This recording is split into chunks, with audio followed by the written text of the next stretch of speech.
గుజరాత్లోని అహ్మదాబాద్ ఎయిర్పోర్ట్లో air India విమానం ప్రమాదానికి గురైంది. అహ్మదాబాద్ ఎయిర్పోర్ట్ నుంచి లండన్ బయలుదేరినటువంటి ఈ విమానం టేకాఫ్ అవుతున్నటువంటి సమయంలో ప్రమాదం జరిగినట్లుగా అంచనా వేస్తూ ఉన్నారు. ఈ విమానంలో మొత్తంగా 242 మంది ప్రయాణికులైతే అహ్మదాబాద్ ఎయిర్పోర్ట్ నుంచి లండన్ వెళ్తూ ఉన్నారు. సాంకేతిక లోపాల కారణంగానే ఈ ప్రమాదం సంభవించినట్లుగా ఇప్పటికే ప్రాథమిక విచారణలో తేలింది. అయితే ఈ ప్రమాదంలో 11 మంది మరణించినట్లుగా, మరికొంతమంది గాయాల పాలైనట్లుగా ఇప్పటికే కొన్ని వార్తలు వస్తూ ఉన్నాయి. క్షతగాత్రులను అక్కడ ఆసుపత్రిలో చేర్చి వారికి చికిత్స చేస్తున్నట్లుగా కూడా మనకైతే సమాచారం అందుతుంది. దీని మీద కేంద్ర హోంశాఖ మంత్రి అమిత్ షా ఆరాధిస్తున్నారు. దాంతోపాటుగా విమానయాన శాఖ మంత్రి అయినటువంటి రామ్మోహన్ నాయుడు కూడా అసలు ఈ విమాన ప్రమాదానికి కారణం ఏంటనే దాని మీద వారు ఆరా తీసేటువంటి ప్రయత్నం అయితే చేస్తూ ఉన్నారు. అసలు విమాన ప్రమాదం ఎలా జరిగింది, ఆ దృశ్యాలను మనం ఒకసారి చూసేటువంటి ప్రయత్నం చేద్దాం. ఇక్కడ మనం చూసుకున్నట్లయితే అహ్మదాబాద్ ఎయిర్పోర్ట్కి సమీపంలో ఈ ప్రమాదం జరిగింది. అయితే ఎయిర్పోర్ట్ నుంచి ఈ విమానం టేకాఫ్ అయినటువంటి కొద్ది క్షణాల్లోనే జనావాసాల్లోకి ఈ విమానం దూసుకొచ్చి అక్కడ ప్రమాదానికి గురైనట్లుగా, జనావాసాల్లో ఈ ప్రమాదం జరిగినటువంటి నేపథ్యంలో ఆ ప్రాంతంలో ఉన్నటువంటి కొంతమంది జనాలు కూడా గాయాల పాలైనట్లుగా మనకైతే సమాచారం అందుతుంది. ఇక్కడ మొత్తం చూసుకున్నట్లయితే అహ్మదాబాద్ ఎయిర్పోర్ట్కి సమీపంలో పొగమంచు కమ్మేసింది. ఈ విమాన ప్రమాదం వల్లే ఈ పొగమంచు వచ్చిందని కూడా మనకు తెలుసుకోవచ్చు. మనం ఇక కొన్ని విజువల్స్ ఉన్నాయి, అవి కూడా చూసేటువంటి ప్రయత్నం చేద్దాం.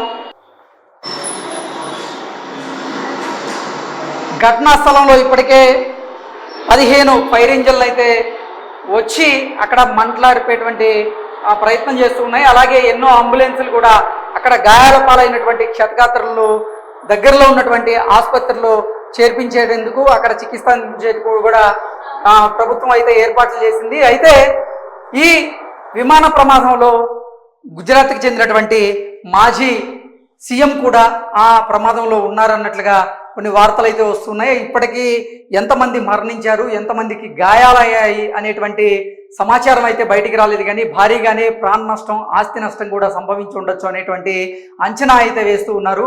రామ్మోహన్ నాయుడు అసలు ఈ ప్రమాదానికి గల కారణం ఏంటనేది ఇప్పటికే ఆయన ఆరా తీస్తూ ఉన్నారు. ఇక విజువల్స్లో మనం చూసుకున్నట్లయితే ఇక్కడ పొగ చూడడం మనం గమనించవచ్చు.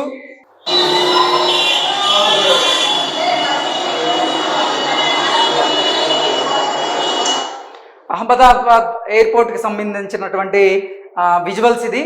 అంటే ఎయిర్పోర్ట్ నుంచి ఈ విమానం, ఎయిర్ ఇండియా విమానం ఎప్పుడైతే టేకాఫ్ అయిందో, టేకాఫ్ అయినటువంటి కొన్ని క్షణాల్లోనే ఈ ప్రమాదం జరిగింది. ప్రమాదంలో ఎయిర్ ఇండియా విమానం కూడా కాలిపోయింది. అయితే ఆ ఎయిర్ ఇండియా విమానంలో మొత్తంగా చూసుకున్నట్లయితే 242 మంది ప్రయాణికులు అయితే అహ్మదాబాద్ ఎయిర్పోర్ట్ నుంచి వారు లండన్ ప్రయాణం చేస్తున్నట్లుగా తెలుస్తూ ఉంది. అయితే 242 మందిలో ఇప్పటికే 11 మంది చనిపోయారన్నట్లుగా సమాచారం అందుతుంది. అలాగే 50 మందికి పైగా గాయాలైనటువంటి వారిని అక్కడ ఉన్నటువంటి ఆసుపత్రులకి తరలించి వారికి చికిత్స చేస్తున్నట్లుగా కూడా అయితే మనకి సమాచారం అందుతుంది. ఇక మొత్తంగా చూసుకున్నట్లయితే కొన్ని వందల అంబులెన్సులు ఇప్పటికే ఘటనా స్థలానికి చేరుకున్నాయి. ఈ ఘటన జరిగినటువంటి ప్రదేశం ఏదైతే ఉందో జనారణ్యంలో ఈ ఘటన జరగడం వల్ల ఈ విమానంలో ఉన్నటువంటి ప్రయాణికులతో పాటుగా ఆ ఘటనా స్థలంలో ఉన్నటువంటి ప్రయాణికులు కూడా వారికి కూడా గాయాలైనట్లుగా, వారిని కూడా ఆ చుట్టుపక్కల ఉన్నటువంటి ఆసుపత్రిలో వారిని జాయిన్ చేసి అక్కడ వారికి చికిత్స అందజేస్తున్నట్లుగా కూడా మనకు సమాచారం ఉంటుంది. ఇప్పటికే 10 నుంచి 15 ఫైర్ ఇంజన్లు అయితే ఎయిర్పోర్ట్కి సమీపంలో ఈ ఘటన జరిగినటువంటి ప్రాంతానికి చేరుకున్నాయి. ఆ మంటలార్పేటువంటి ప్రయత్నం కూడా చేస్తూ ఉన్నాయి. అయితే అక్కడ దట్టమైనటువంటి పొగమంచు అలుముకుంది. టేకాఫ్ అయ్యేటువంటి సమయంలో విమానానికి చెట్టు తగలడం వల్ల విమానంలో సాంకేతిక లోపం తలెత్తినట్లుగా, ఆ సాంకేతిక లోపం కారణంగానే విమానం కూడా ప్రమాదానికి గురైనట్లుగా మనకైతే సమాచారం అందుతుంది. మొత్తంగా చూసుకున్నట్లయితే మరణాల సంఖ్య కూడా మరింత పెరిగేటువంటి అవకాశం ఉన్నట్లుగా ఇప్పటికే అంచనా వేస్తూ ఉన్నారు.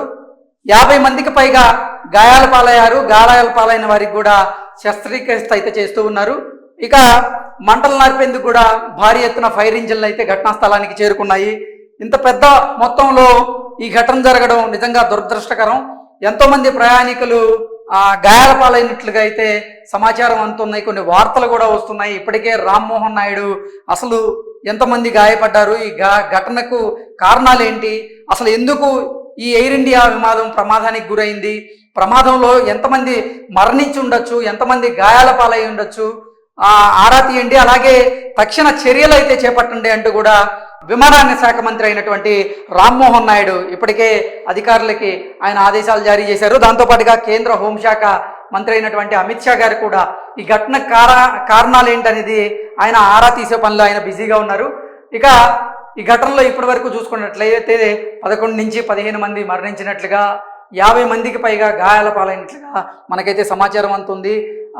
భారీగా ఆస్తి నష్టం, భారీగా ప్రాణ నష్టం కూడా వాటిల్లేటువంటి అవకాశం ఉందంటూ అధికారులు అయితే అంచనా వేస్తూ ఉన్నారు. ఇక చూడాలి మనకి ఈ ఘటనలో ఎంతమంది ప్రాణాలను కోల్పోయారు, ఎంతమంది క్షతగాత్రులు అయ్యారు అనేది మాత్రం స్పష్టంగా తెలియాలంటే మరి కొద్దిసేపు మనం వేచి చూడక తప్పదు.